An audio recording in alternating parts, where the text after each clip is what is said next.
Welcome. I'm Meg Cheever, founding president of the Pittsburgh Parks Conservancy, and this is the inaugural OPT412, Optimizing Pittsburgh's Future. What is this event? It's a gathering of a lot of people from different backgrounds who care about the future of Pittsburgh. Pittsburgh was the steel city back in the 19th and into the 20th century. Today, in the digital age, we have a growing tech hub. Tremendously exciting research is happening right here, but people often stay in their comfortable orbits. So we're hoping that OPT412 can contribute to connecting our tech community to the broader community. We have an amazing lineup of smart and talented speakers, and lots of what they have to say might challenge us, but that's okay. We want to hear it all. And yes, Pittsburgh has had marvelous success lately as a destination of choice. The press has been fantastic. That press, as former Mayor Tom Murphy can testify, took 25 years to generate. But now that we're seen as a cool place, what do we need to do to make sure that 25 years from now, Pittsburgh will still be advancing, that we will have set the stage for future success? And what kinds of efforts in our broader community are needed to sustain growth and to encourage everyone in our town to participate in and grow our new economy? And why is the Pittsburgh Parks Conservancy producing this event? What do parks have to do with technology and the future of Pittsburgh? A lot more than you might think. I'm going to show you a few quick slides to demonstrate how parks matter. As Pittsburgh continues to attract young people, there are two key things that talented young people want and expect in cities they're considering: good transportation and good parks. Aside from jobs, parks and transportation are high on the list of attributes of what constitutes a vibrant city. In Pittsburgh, this is particularly important because with our older population, we're facing a looming worker shortage. As baby boomers begin to retire in great numbers in the next few years, the Pittsburgh region faces a worker shortage of some 100,000 people. There are far fewer workers in the younger age group than in the baby boomers. So in order to simply maintain our local economy at the level it is, much less grow, we need to attract tens of thousands of people to Pittsburgh in the next decade. Given the importance of parks in the minds of millennials and others, taking our park system to excellence is a key element of attracting the people needed to maintain the vitality of our economy and our city. Imagine if you were trying to recruit someone to move to Pittsburgh. It could be a person you're trying to secure as faculty at your university. It could be someone you'd like to accept a job at your company. It could be a friend you want to persuade to move here, and you're trying to convince them that Pittsburgh is a great town. Where would you take them? You'd take them to the parks. The building that is now the Schenley Park Cafe and Visitor Center would be a great place to take your guests to lunch. It's located close to campus across from Flagstaff Hill. But back in the late 1990s, this historic park building had been boarded up for 10 years due to the city's lack of funds to staff or maintain it. Taking a possible recruit past this derelict structure would very likely undermine your recruitment effort. And behind the building, the path down into the park was overgrown with brambles and weeds and was very forbidding. You couldn't be sure how to get into the park, and you certainly couldn't be sure what you would find there once you did. So 15 years ago, the Parks Conservancy, a nonprofit 501c3 organization, which is the private partner to the city of Pittsburgh and the community to help improve the parks and to search for more resources, private resources, to add to the mix, raise the funds to fix the visitor center. For the last 15 years, it's been a quiet lunch spot in a lovely park setting. And many of you have probably arrived here passing by Schenley Plaza, Oakland's great public space. Maybe you even had lunch at the Porch restaurant. Some of you may not know that Schenley Plaza was a parking lot for decades. until we helped transform it into a park in 2006. It's quickly become part of the fabric of Oakland and has welcomed more than 1 million visitors since it opened. Next, you could make a neighborhood walking tour part of your recruitment effort. Let's say you live in Highland Park.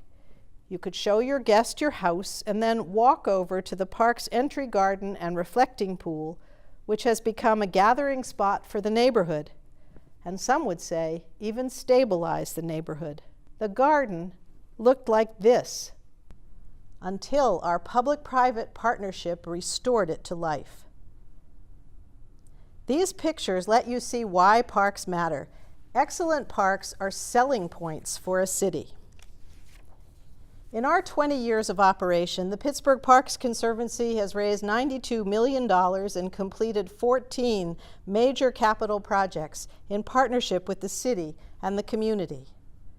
To the many of you who have been part of the Pittsburgh Parks revitalization through volunteering and support, thank you. Caring for the park system used to be a purely public function. But beginning with the development of the Central Park Conservancy in New York, today's cities are either benefiting from or wanting to launch a public-private partnership to help their parks. And other cities aren't standing still. They're using parks as differentiators and strategic advantages. Some are adding new parks. New York boasts the innovative and imaginative High Line, built at a cost of $200 million, which gets 5 million visits a year. Chicago recently invested $475 million in Millennium Park, considered to be the city's most important project since the World Columbian Exposition in 1893. And in Atlanta, a $4 billion effort is underway to build a beltline around the city, a comprehensive transportation and economic development effort which includes a 33-mile trail network. And Minneapolis, one of the 14 cities against which we benchmark ourselves in the Pittsburgh Today Index, Minneapolis enjoys the best park system in the United States, according to the Trust for Public Land. Yet Minneapolis is currently exploring a referendum to invest $300 million more across its park system over the next 20 years. An editorial from the local paper praises the concept. It says, "The parks are an embodiment of the city's much vaunted quality of life and an advantage in convincing members of the mobile emerging workforce that they should build their careers and lives in this region." And Minneapolis averages 69 days a year, more than 2 solid months, when the temperature doesn't get above a freezing 32 degrees. Our park system in the city of Pittsburgh has 158 parks, from tiny parks to 600-acre Frick. And one thing that's a little unusual about our Pittsburgh Parks Conservancy is that it is focused on partnering with the city on the entire city park system. That puts us ahead of many cities, strategically speaking, because most conservancies are focused only on one park or one group of parks, and usually in a neighborhood with above-average resources. We are very fortunate here in Pittsburgh that Mayor Peduto and his team and we share a vision of parks as the most democratic spaces in society. We are all committed to working to achieve park equity across all city neighborhoods. What could be more inclusive? Our public-private partnership has made real progress in the last 20 years. This photo from a few years ago shows a small neighborhood park that was known as Cliffside Park on Cliff Street in the Hill District, just a couple of hundred yards from the boyhood home of playwright August Wilson. After a very thorough community listening and planning process, we raised the funds to completely refurbish this park. This park will reopen this summer. Neighbors are keeping their eyes on the park, which has become a source of neighborhood pride. And the neighborhood has been so pleased with the renewed park that last month they proudly and successfully petitioned the city to rename it August Wilson Park. This is one small example, but there are wonderful parks in all of our neighborhoods, many of them very historic. That's an advantage right there to have the physical system in place. Yet to really compete with the best of cities, we need to make sure that all the parks in all the neighborhoods in the system are brought up to the same standard of excellence. Our city park system has enormous potential, but valuable old trees are under threat from emerald ash borer and oak wilt and other pests. Playground equipment and surfacing needs to be replaced. Ball fields need to be upgraded. Trails need to be built or improved. Much more green infrastructure needs to be sensitively added to the park landscapes to capture stormwater. And we could use a lot more technology to help manage the park landscapes more efficiently. Apps to improve the user experience in the parks and to make people aware of what the park system has to offer. And we could surely use technology to help us more accurately measure park usership, a big challenge. And the city is facing a particular financial challenge too. Back in 1994, the Allegheny Regional Asset District was created. It has been an amazing safety net to our city parks. In the years since 1994, the ARAD has contributed $108 million to the city for parks. In the 20 years since the founding of the Pittsburgh Parks Conservancy in 1996, we've raised $92 million for the city's parks. Together, that's an additional $200 million for city park improvements, added to what the city can contribute from its budget. But it's important to know that under the ARAD statute, a park must be 200 acres in size to be considered a regional asset and to be eligible for funding.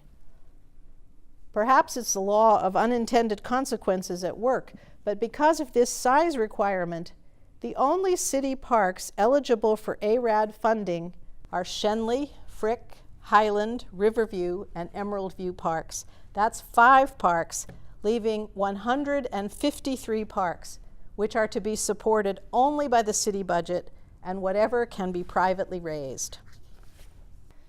153 parks not eligible to be supplemented with RAD funds.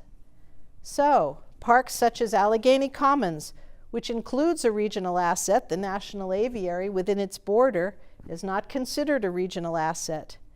Nor is Mellon Square, an internationally recognized masterpiece of mid-20th century modernist American landscape architecture, and one of the most popular gathering spaces for workers downtown.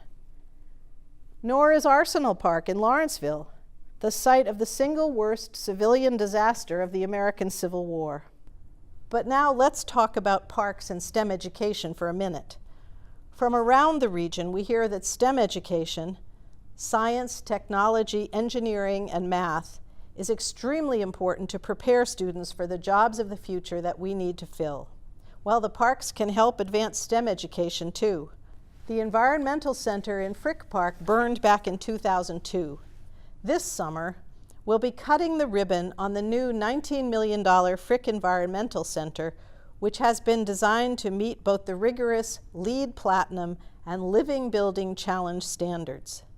But even while the construction is taking place, the park is being used as an extension of school classrooms. We're providing an outdoor learning experience to more than 1,000 kids in grades K to 12. Our programs are voluntary. The schools decide whether to sign up. And we've grown from 2 schools to 18 schools in just 6 years because schools and teachers have decided that the programs work. Students come with their teachers for multiple sessions in the park. The park becomes their science lab. They use tools and sampling methods used by scientists to measure everything from stream pH to tree diameter to understand the park ecosystem. They use tools like GigaPan and Google Earth to make predictions about park and watershed health, and they have fun being outside. And why does fun matter? Because when the students are really engaged in the experience, they're more motivated. They ask deeper questions and they remember better. As one student said, you can actually see the stuff without looking at pictures. So the parks can help with STEM education, And as these kids learn to love the parks, the park champions of the future are being formed. Parks can shape and enrich our community. But in today's world, just assuming that municipal government will have the resources to take care of the parks is outmoded thinking. The new Environmental Center will open this summer. You are all warmly invited to visit and experience it for yourself. And if you agree that parks are a vital community asset, please join us in seeking innovative ways to bring more resources to the effort to take our park system to a new level of excellence, because great cities deserve great parks. Thank you.